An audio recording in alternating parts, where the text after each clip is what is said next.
Hey guys, gonna try to make a quick little video. A little difference in appearance here. Not only is the radiation back here, yeah, I thought I had a little bald spot on the back of my head. Julie just kind of failed to let me know that actually I have a bald spot that's like this daggone long, and it's all my hair from like a certain height all the way down. So it looks like somebody just took a razor and just went, boom, and that's what I've been walking around with for the last, I don't know, month. Didn't even know. It looked like a fool. Had to go to my miracle worker gym over at the Mug and Brush in Farmersville, Ohio. If you want a haircut, that's where you go. Okay, they will.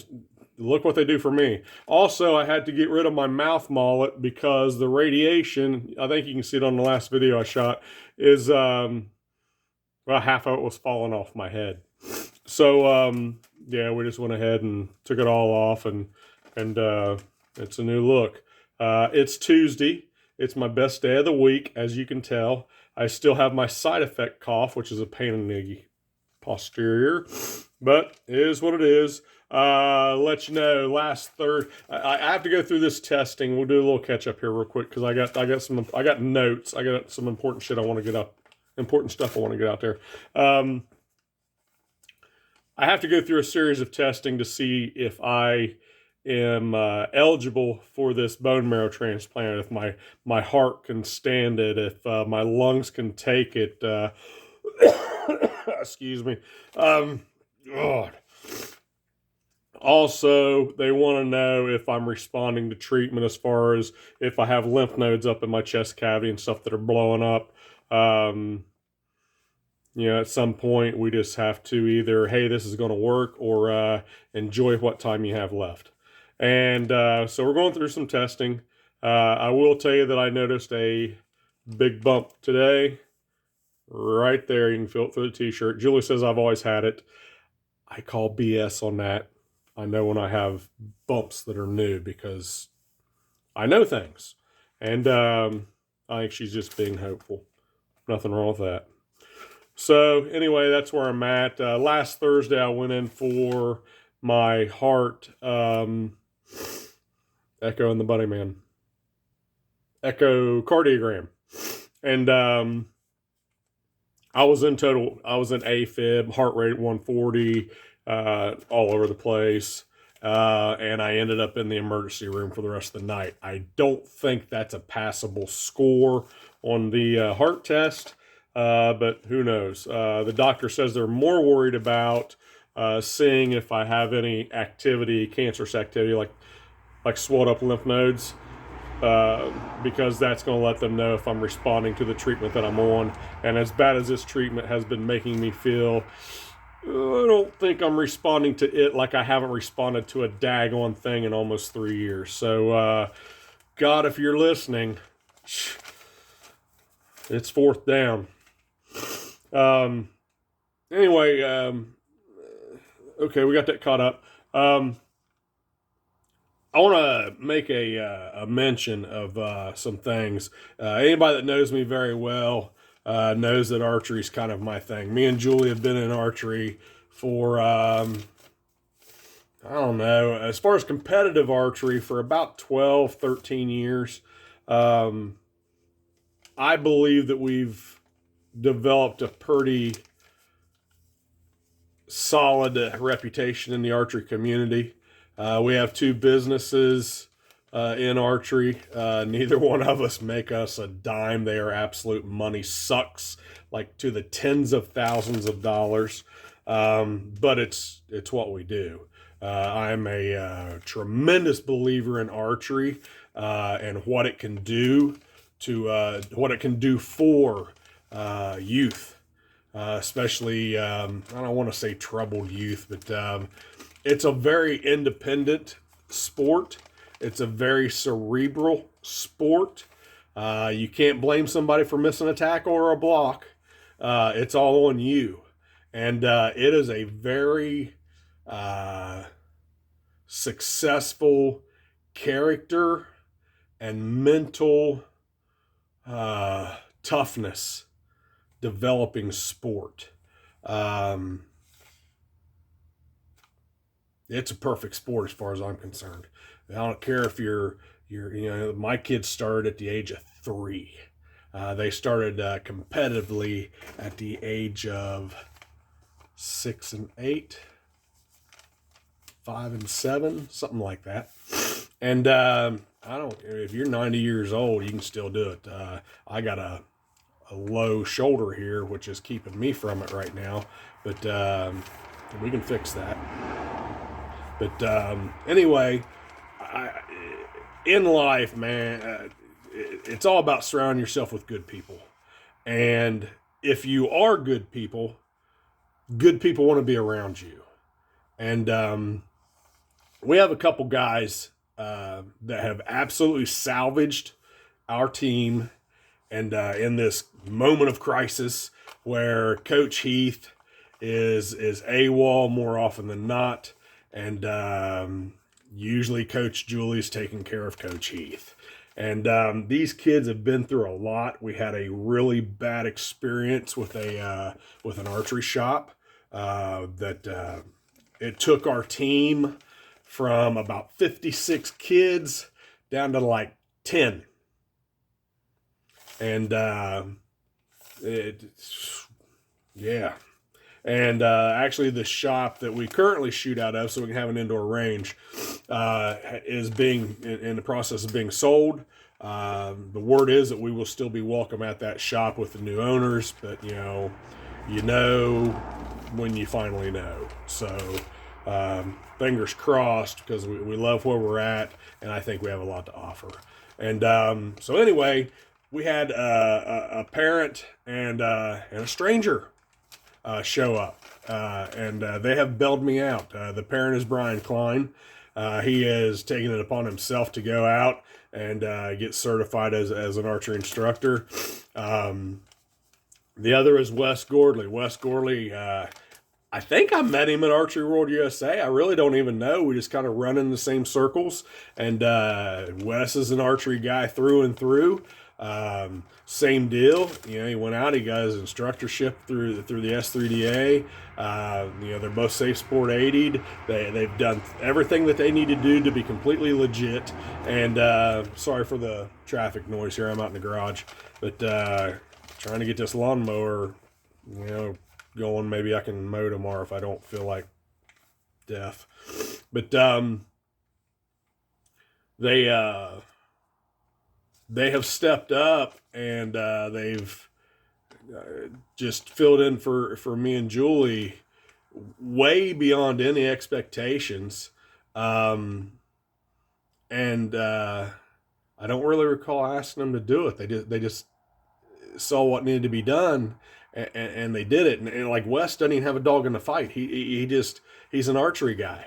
And apparently he believes in what we do, and he didn't want to see it go away, and I can't thank him enough. I won't say that things are completely seamless, because they're different people. They're not clones of Heath and Julie, and so they have things to bring to that table, a little bit different than us. However, they've been around us enough to know that my style of coaching and to familiarize with that. And I've always, especially in Brian's case, since he's a parent, I always include the parents in my style of coaching, because eventually dads are going to want to teach these kids how to shoot a bow. And I would rather them showing these kids I'd rather them reinforcing what I coach than bringing in some craziness. And these guys, I can't thank them enough. I wish I could stroke them a check, but we know about how that goes. They don't do it for the pay, that's for sure. And but they have done an absolutely phenomenal job. I can't thank them enough. Thank you. Try not to get emotional about this stuff, because these kids, we just shot a regional, and the kids shot a regional. I didn't do a daggone thing, but I couldn't even make it. It was with the weather and stuff, and I don't have an immune system, so I got to be kind of careful. I went up and visited mom and dad instead, but and actually Julie and I kind of snuck in on a NASP tournament at Huntington High School in Chillicothe. And I don't know if anybody from Huntington High School sees this video, but kudos to you, man. Very well run tournament. Very impressed. Loved all the sponsorship you guys are getting. I love to see NASP people transition to S3DA just so we can keep them in the archery program. I am not throwing rocks at NASP at all, but I have personally, I think NASP is the greatest archery program to bring kids into archery, and I think it's the greatest archery program to bore the kids out of their minds to where they leave archery. That's my opinion only. I just think there has to be a progression, and I'd love to see a progression, that you can still shoot NASP all the way through your senior year of high school. Around 7th grade, I'd love to see NASP shooters start diddling in the S3DA program. That gives them 2 years to practice up with different types of equipment, and then that, 2 years, and then they can start into their high school classes, and then that's where that college scholarship money really comes in through S3DA, if that's what they're into. If nothing else, the difference in equipment, it prepares them for bow hunting and different things. And I really think there needs to be a transition. Once again, that's my opinion, but I will never throw rocks at NASP. NASP is an incredible program. Just every program has their limitations. And I'd love to see a lot more of this between NASP and S3DA, because I think it's about the kids. It's not about egos. And I love watching kids shooting bows. But I am so proud of our kids. Our kids have not been outside to shoot a 3D target yet this year. We've busted a couple in the indoor range. I've tried to do a little bit of coaching when I've been there, as far as explaining things and trying to give the kids a little bit of a one-up knowledge-wise, as far as, because 3D archery, that's where we're shooting the foam animals out in the woods, for people that don't know, the deer, the bear, the turkey, and things like that. And it's more of a game of chess instead of checkers. There's a lot of tactics involved. And so I've done this for a little while, and once again, I share that knowledge so we can speed up these kids' learning curve, and that attributes to their success. Success attributes to these kids staying in this and not us not losing them. And so that's all these kids have had. They have not been outside. They haven't been in the woods at nothing. So they go out and they shoot an S3DA regional qualifier. This is a qualifier for, I believe it's for the nationals, actually, since it's a regional. I should know this. But anyway, where they shoot at, I have this one girl, and I'm not going to say her name, but we've been working on her mental game. She's a little bit jumpy. She gets the yips every once in a while. And she's very cerebral. She's a brilliant girl. She's way too hard on herself, like all these kids are. So parents, back off, pump the brakes. They don't need you. They do that to themselves enough, okay? Just support your kid. And quit talking scores. Talk about the shot. They can't control their score. They can control their shot. There's a little tip from Uncle Heath. And so anyway, they're at a sportsman's range. The sportsman's range is shooting trap, whatever, shotguns, boom, boom, boom, boom, boom. And my little yipper, I guess she's at full draw, and right as she breaks a shot, somebody else breaks a shot, and shotgun blast, and she misses a target. And a year ago, this would be the end of this girl's world. And we've been working on things, and she's been working her butt off on things. And she came back, and I think she shot a personal best with a miss. And she certainly should be very proud how she finished. And so anyway, I'm going to try to run through this, because I got all the kids. Not one of our kids laid an egg. Everybody went down there. They were incredibly successful. I can't say enough about them. I'm going to try not to get emotional, because this is a happy time, but I'm just so proud of these kids. So we don't run any open class bows. We run all like a hunter setup with multiple pins. The reason I do that is, one, it saves the parents a ton of money to see if these kids are even going to stick with this. Number two, Julie and I work as liaisons between shooters and colleges, because there is a ton of college scholarship available for this, parents.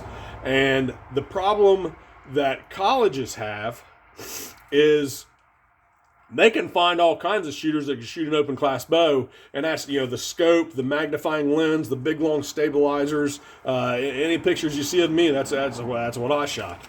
And because they're cool and they're easy to shoot, because all of a sudden the target, instead of being out here, looks like it's right here because you're shooting through a 4-power lens. And with these big stabilizers, that pin, once you get set up, it really doesn't move. And they look cool. But the problem with colleges is they cannot find kids that want to shoot a regular hunting bow because they're not as cool, and they're tougher to shoot. And because you have certain pins at certain yardages, and that's what you have. And if you have a 30-yard pin and a 27-yard target, where do you hold that pin? So it takes a lot more doing. And every one of my kids are pin shooters. I try to keep them there because that's what is most sought after by the colleges. And, well, it's more sought after than an open class shooter. And I can take a pin shooter and make them an open class shooter like that.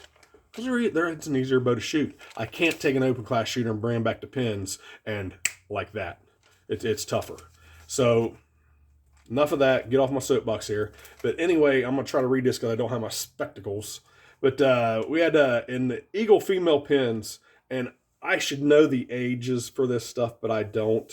I just don't have it off the top of my chemo head. But we're talking, 9, 10, 11-year-old girls here. Okay. But in Eagle Pins class, Kenzie Lupton takes the win. Maddie Moss takes second place, and Leanne Davis takes third. We owned the podium. All right. And those are all three of my girls. So, Eagle male pins. I have Luke Cunningham, first place. Colton Colton Fink, sorry, buddy, in second place. 1 and 2. Those are the only two we have. All right? So then, I got snoticles again. Youth female pins. I have Bailey Bodie, first place, with a miss. And I have Piper Klein right behind her in second place. Only two we got. And we took 1 and 2 on the podium. Youth male pins. I got Chris Davis, owns it, first place. He's my only guy. He's my only guy, first place. And I can guarantee he's all unhappy about how he shot. So, like I said, parents, you don't have to get on these kids. They get on themselves. Young adult female bear bow. All right. So this is like Robin Hood stuff. This is a stick and a string. Pull it back, about right there. I mean, this is, they know the yardage, but I mean, she has no sights. First place. And the girl that she beat has been shooting a lot longer. But to be fair, I think that girl might be fighting some sort of an injury.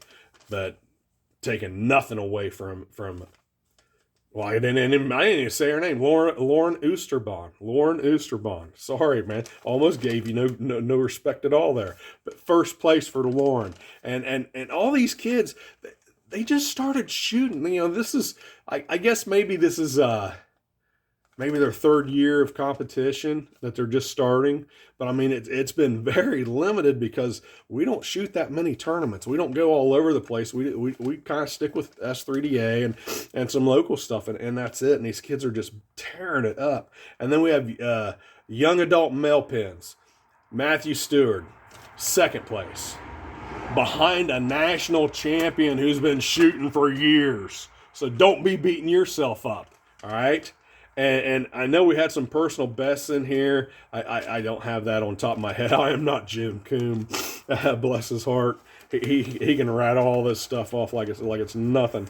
I'm not there, but I just want these kids. I couldn't be prouder, you guys. And you need to know how good you did, because I'm sorry, you owned that shoot. In the pins class, you owned that shoot. And I like I said, I can't be prouder of you, and I wanted to put something together for you guys. And like I said, Tuesday is my best day, so this is something that we shot last Saturday. Also, I guess I should say that tomorrow I'm going in for my PET scan to see if I have any bumps in my chest. That happens tomorrow afternoon, and then I got to go in for a lung test also, which I don't think I'm going to do very well there either, old COVID boy.